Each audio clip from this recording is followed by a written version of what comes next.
how influence vanished without a fight. It didn't end with confrontation, scandal, or loss. There was no battle, no resignation, no dramatic collapse of trust.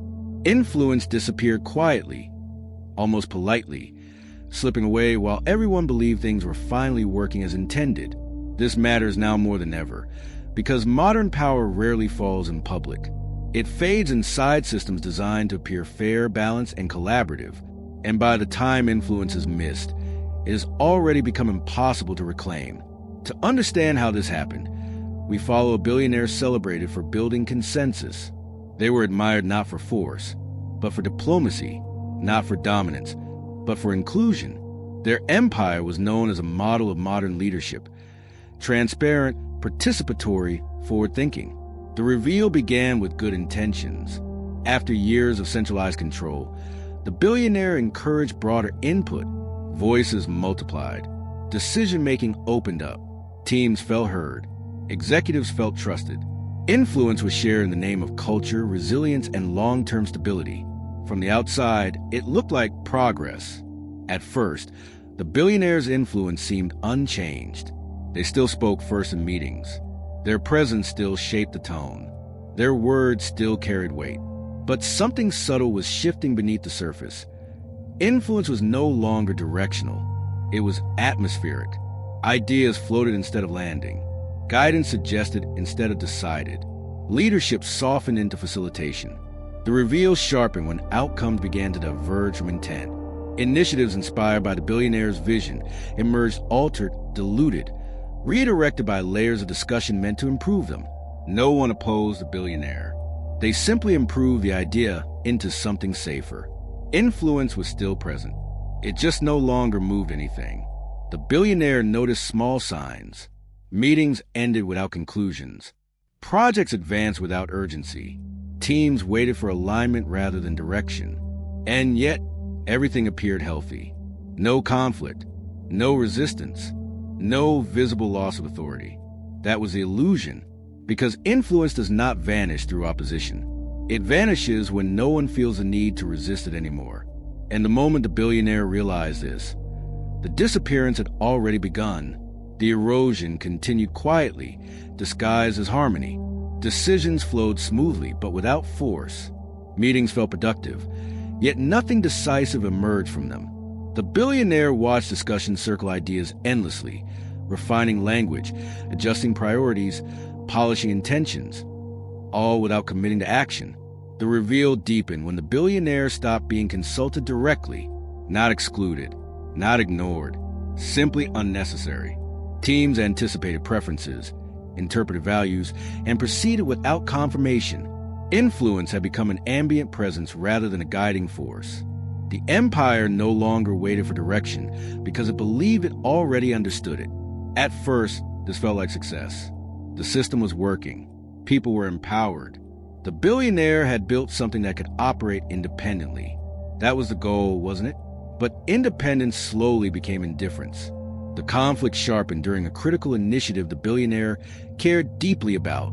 It aligned perfectly with their long-term vision, carried strategic importance, and demanded commitment. The billionaire voiced support, expecting momentum to follow. Instead, the initiative stalled, not from resistance, but from endless interpretation. Teams debated intent. Subgroups adjusted scope. Committees reframed objectives. Each layer claimed to honor the billionaire's influence, and each layer diluted it further. Weeks passed, then months. The billionaire felt an unfamiliar frustration. Not anger, not betrayal. Something quieter and more painful, invisibility. Their influence was acknowledged everywhere, acted upon nowhere. The emotional toll surfaced in private moments. Reviewing updates that described progress without progress. Reading summaries that celebrated alignment without outcome. Watching the empire move smoothly, efficiently, and directionlessly. Then came the moment of clarity. A junior leader, confident and well-meaning, explained why they hadn't waited for the billionaire's input on a major decision. "We didn't want to slow things down," they said. "We felt aligned enough to move forward." Aligned enough. The words settled heavily. Influence had vanished not because it was rejected, but because it was assumed. The billionaire had become a reference point, not a driver. A symbol, not a force. The conflict was now undeniable. Without authority to focus energy, influence dissolved into culture. And culture, no matter how healthy, does not decide. It absorbs. The billionaire understood the truth with quiet certainty. Influence without the power to commit is just atmosphere. And the next moment would determine whether that atmosphere could ever condense back into action. The conflict reached its peak when the empire faced a decision that could not survive ambiguity. A sudden shift in the external environment demanded a clear stance. Not alignment, not discussion, not refinement, but commitment. The kind of moment where hesitation doesn't look cautious. It looks weak. The billionaire felt the urgency immediately. Years of experience made the pattern unmistakable. This was a crossroads. One direction carried risk, but potential dominance. The other promised safety, but long-term erosion. The billionaire spoke clearly, outlining the path forward and expecting the organization to follow. It didn't. The response was polite, thoughtful, and paralyzing. Teams requested clarification. Leaders asked for broader input. Working groups formed to explore alternatives. No one disagreed with the billionaire. Everyone agreed, just not enough to act. Influence echoed through the system without ever landing. As days passed, the moment began to slip. Competitors moved decisively. Narratives formed in the market. The empire remained aligned but stationary. The billionaire watched opportunity drain away, not stolen, not lost, simply unused. The emotional weight intensified sharply. This was no longer about leadership style or organizational maturity. It was about consequence. The billionaire realized that by prioritizing harmony above authority, they had trained the organization to value comfort over courage. Influence had become something people referenced, not something they followed when it mattered most. The breaking moment arrived during a briefing meant to finalize the decision. The room was full. Slides were prepared. Options were laid out again, refined, softened, delayed. The billionaire waited for the pivot toward action. It never came. Instead, a senior leader suggested postponing until full alignment could be achieved. That was when the truth became unavoidable. Full alignment was impossible, and waiting for a guaranteed failure. The billionaire felt a cold clarity settle in. Influence had not faded by accident. It had been engineered by systems designed to prevent error, by culture designed to avoid conflict, by leadership that mistook agreement for commitment. This wasn't a loss of voice. It was a loss of gravity. Without the ability to pull decisions toward action, influence floated freely, beautifully, and uselessly. The empire had mastered discussion and forgotten decision.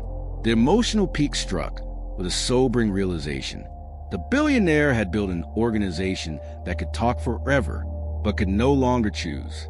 And unless something changed immediately, influence would remain exactly where it was now, everywhere and nowhere at the same time. The next move would not be about restoring control. It would be about restoring consequence. Because without consequence, influence is just noise. The climax arrived when the billionaire chose to restore weight to their words. In a moment that cut through months of polite paralysis, they called a decisive leadership session and made something unmistakably clear. Alignment would no longer replace action. Influence would once again carry consequence. The billionaire spoke calmly, without anger or accusation. They acknowledged the culture they had helped create. Open, collaborative, thoughtful. Then they named its failure just as plainly. When everything belongs to everyone, nothing truly belongs to anyone. And when no one owns a decision, no one is accountable for its outcome. The change was immediate. Decision rights were clarified. Deadlines were fixed. Ownership was assigned, not to dominate discussion, but to end it when the moment required commitment. A single leader would carry the responsibility to decide and live with the result. Influence would no longer drift. It would land. Some leaders resisted quietly. Others felt relief. For the first time in months, meetings ended with conclusions instead of summaries. Projects moved forward without endless refinement. The empire began to regain momentum. Not louder, not harsher, but heavier. Decisions mattered again. The resolution unfolded in the weeks that followed. The organization did not lose its culture. It gained direction. Collaboration remained, but it no longer blocked courage. Influence became something that shaped outcomes, not just conversations. The billionaire reflected on the lesson with hard-earned clarity. Influence is not persuasion. It is the power to commit. Without that power, even the strongest voice dissolves into background noise. The mistake was never sharing leadership. The mistake was removing the force that turns belief into action. The empire moved forward, wiser and sharper, having learned what so many modern organizations forget. Consensus feels safe. Discussion feels productive. But progress requires someone willing to decide. And that responsibility, once restored, gave influence its meaning back. So what do you think? Are we repeating the same mistake again? How